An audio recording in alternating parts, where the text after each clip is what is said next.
మరి మన రేవంత్ రెడ్డి వాగ్దానం చేసింది కాదు, పైసలు ఇస్తాను 4,000 ఇచ్చిండు.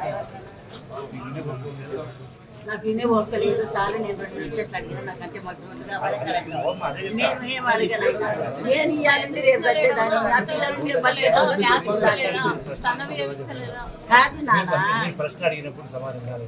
ఇవ్వాలి ఇద్దరు పెట్టాను, నేను కాదంటలేను నాన్న. ఇవాళ ఇచ్చిన వాగ్దానం మాట మళ్ళా ఓట్లు గెలిచినాక రాదు, వాగ్దానం చెయ్యి.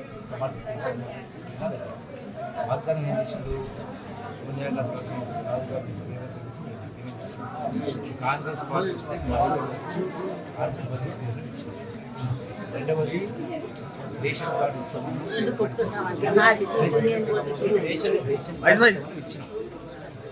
గ్యాస్ సిలిండరు కాంగ్రెస్ ఇప్పటి వరకు 500 ఉంటే ఏ పైసా తక్కువ కాదు.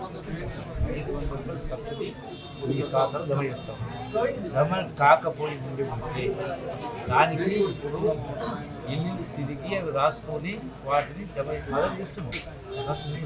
ఇక్కడ ఎవరో పట్టించుకొని చేయకపోయింది. ఇప్పుడు అందుకనే అది చేసే ఏర్పాటు చేస్తాం.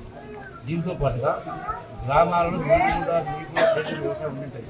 గతంలో 20,000 కోట్ల రూపాయలు రైతుల అప్పులు మాఫీ చేయడం జరిగింది. 200 కరెంటు ఫ్రీ, 200 కరెంటు వీధులు కరెంటు బిల్లు కట్టాలని కూడా 200 కరెంటు ఫ్రీగా ఇవ్వడం జరిగింది. డబుల్ బెడ్ ఇంద్రమ్మ ఇల్లు. నేను ఒక ముచ్చట అడుగుతా, కరెంటు ఫ్రీ అన్నోళ్ళు ఇప్పుడు మళ్ళీ ఎందుకు బిల్లులు వేస్తుంది?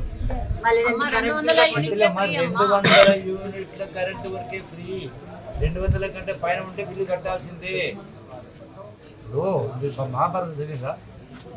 మహాభారతం విన్నారా? అవును, మా సగం విని సగం వదిలేస్తే అర్థం మారిపోతుంది. అశ్వత్థామ అదాన్ని గట్టిగా మాట్లాడి ముందర చిన్నగా చనిపోయింది ఏనుగు ఏమంటాడు అట్లా. ఇవాళ కొందరు నాయకులు సగం మాట్లాడి సగం వదిలేస్తుంటే మీరు అదే నిజం అనుకుంటారు. వాట్సాప్లో పెడుతున్నారు, సోషల్ మీడియాలో డబ్బులు పెట్టి జీతాలు ఇచ్చి ఉన్నది లేనట్టుగా లేనట్టుగా చూస్తారు. ఇలా అవి చూసి నిజమే అనుకుంటున్నారు.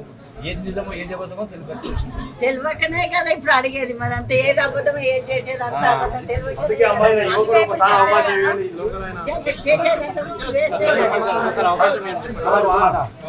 కేసీఆర్ 10 పరిపాలన